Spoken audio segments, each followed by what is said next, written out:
오늘은 성 모이세 축일입니다. 이집트에서 이스라엘 백성을 해방시키고 십계명을 받은 위대한 예언자, 그 놀라운 이야기를 들어보세요. 기원전 13세기경 이스라엘 백성들은 이집트에서 400년 넘게 노예 생활을 하고 있었습니다. 그들의 수가 계속 늘어나자 이집트의 파라오는 위협을 느꼈어요. 그래서 잔혹한 명령을 내렸습니다. 히브리 남자아이들을 모두 강에 던져 죽여라. 바로 그 시절 레위 지파의 한 가정에서 모이세가 태어났습니다. 부모 아므람과 요케벳은 이 아름다운 아기를 보고 하느님의 특별한 계획이 있음을 직감했어요. 그들은 목숨을 걸고 석 달 동안 아기를 숨겨 키웠습니다. 하지만 더 이상 숨길 수 없게 되자 어머니는 가슴 아픈 결정을 내려야 했어요. 왕골로 상자를 만들고 역청과 송진을 발라 방수 처리를 한 후 사랑하는 아기를 그 안에 넣어 나일강 갈대 사이에 띄워 보냈습니다. 누이 미리암이 멀리서 지켜보고 있었죠. 그때 기적 같은 일이 일어났습니다. 파라오의 딸이 목욕하러 강에 나왔다가 그 상자를 발견한 거예요. 공주가 아기를 보고 불쌍히 여기자 지켜보던 미리암이 기지를 발휘했습니다. 공주님, 제가 히브리 여인 중에 유모를 구해드릴까요? 이렇게 모이세는 다시 친어머니의 품에서 젖을 먹고 자랄 수 있었어요. 그 후 이집트 궁중으로 보내져 왕자로 키워졌습니다. 이집트 최고의 교육을 받으며 자란 모이세. 하지만 그의 마음속에는 항상 동족에 대한 사랑이 있었어요. 40세가 되던 어느 날 모이세는 히브리 노예들이 강제 노동에 시달리는 모습을 목격했습니다. 한 이집트 감독관이 히브리인을 잔혹하게 때리고 있었어요. 울분에 찬 모이세는 그 이집트인을 죽이고 모래에 묻어버렸습니다. 하지만 이 일이 알려지면서 모이세는 파라오의 분노를 피해 도망쳐야 했어요. 그는 시나이 반도 넘어 미디안 광야로 도피했습니다. 거기서 제사장 이트로의 딸 치포라와 결혼하고 양치는 목자가 되어 40년을 보냈습니다. 이집트의 왕자에서 광야의 목자로 완전히 다른 삶이었죠. 그러던 어느 날 80세가 된 모이세에게 인생을 바꿀 사건이 일어났습니다.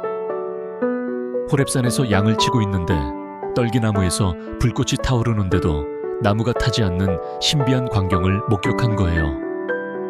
모이세가 신기하게 여겨 가까이 다가가자 그 불꽃 가운데서 하느님의 음성이 들려왔습니다. 모이세야, 모이세야, 여기 있습니다. 가까이 오지 마라. 네가 서 있는 곳은 거룩한 땅이니 신을 벗어라. 나는 네 조상의 하느님, 아브라함의 하느님, 이사학의 하느님, 야곱의 하느님이다. 하느님께서는 계속 말씀하셨습니다. 나는 이집트에 있는 내 백성의 고통을 보았고 그들의 울부짖음을 들었다. 이제 네가 가서 내 백성 이스라엘 자손을 이집트에서 이끌어내어라. 하지만 모이세는 두려워했어요. 제가 누구라고 감히 파라오에게 가서 이스라엘 자손을 이끌어낼 수 있겠습니까? 하느님께서는 내가 너와 함께 있겠다고 약속하셨지만 모이세는 계속 핑계를 댔습니다. 저는 말을 잘 못합니다. 그러자 하느님께서는 형 아론을 대변인으로 세워주겠다고 하셨어요. 마침내 모이세는 아론과 함께 이집트로 돌아가 파라오 앞에 섰습니다. 이스라엘의 하느님께서 말씀하십니다. 내 백성을 보내어 광야에서 나를 위한 축제를 지낼 수 있게 하여라. 하지만 파라오는 오히려 화를 냈어요. 그 하느님이 누구이길래 내가 그 말을 들어야 한다는 말이냐. 그리고 이스라엘 백성에게 더 심한 노역을 부과했습니다. 백성들은 모이세를 원망했어요. 당신 때문에 우리가 더 고생하게 되었소. 모이세도 하느님께 호소했습니다. 주님, 어찌하여 이 백성을 이렇게 괴롭히십니까? 그때부터 하느님의 권능이 나타나기 시작했습니다. 이집트 전역에 10가지 무서운 재앙이 내렸어요. 나일강이 피로 변하고 개구리와 이와 파리가 들끓었습니다. 가축들이 병들어 죽고 악성 종기가 퍼졌어요. 우박이 내리고 메뚜기 떼가 몰려와 모든 곡식을 먹어치웠습니다. 3일 동안 칠흑 같은 어둠이 온 땅을 덮었죠. 하지만 파라오는 계속 고집을 부렸어요. 마침내 10번째 재앙, 가장 무서운 재앙이 내렸습니다. 이집트 땅의 모든 마다들과 짐승의 첫 새끼들이 한밤중에 모두 죽은 거예요. 파라오의 아들까지 죽자 파라오는 드디어 항복했습니다. 당장 나가거라.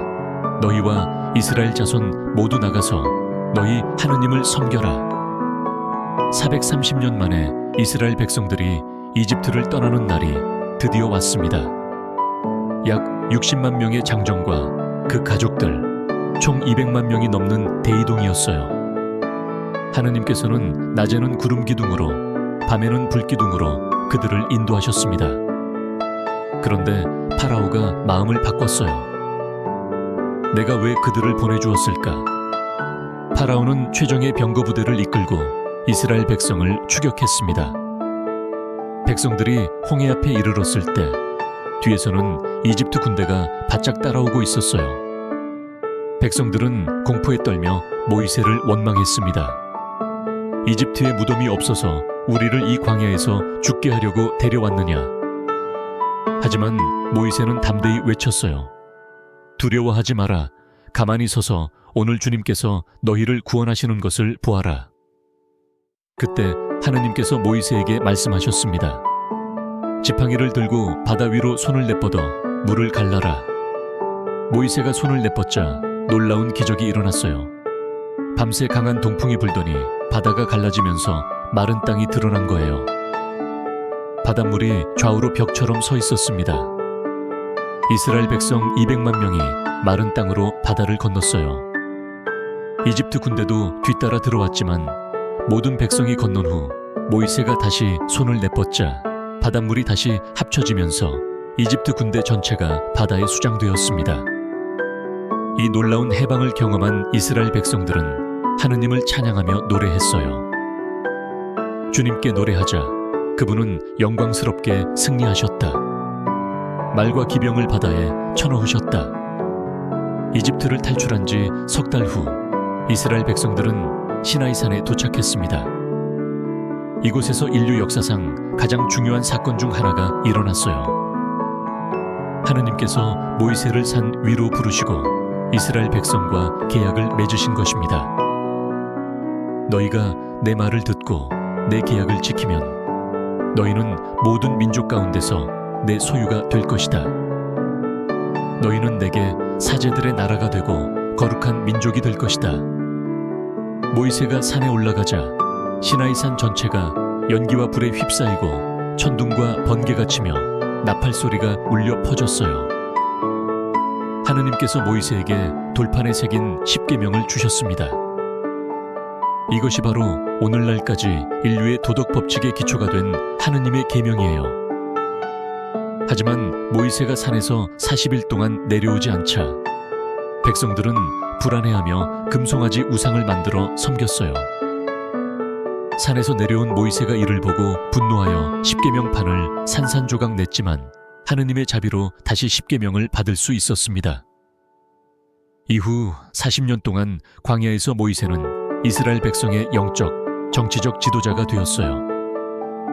하느님의 말씀을 가르치고 백성들의 불평과 원망을 들어주며 그들의 죄를 위해 하느님께 중재 기도를 드렸습니다. 광야에서 만나와 메추라기로 먹이시고 반석에서 물이 나오게 하신 하느님의 기적들을 목격했죠. 마침내 40년의 광야 여정이 끝나고 모이세는 120세가 되었습니다. 하느님께서는 그를 느보산 꼭대기로 데려가 요단강 건너편 약속의 땅을 보여주셨어요. 하지만 모이세는 그 땅에 들어가지 못한다는 하느님의 뜻을 받아들였습니다. 모이세는 백성들에게 마지막 축복과 가르침을 주었어요. 이스라엘아, 들어라. 주 우리 하느님은 한 분이신 주님이시다. 너는 마음을 다하고 목숨을 다하고 힘을 다하여 주 너의 하느님을 사랑해야 한다. 그리고 조용히 모압 땅에서 하느님의 품에 안겨 세상을 떠났습니다. 성경은 말합니다.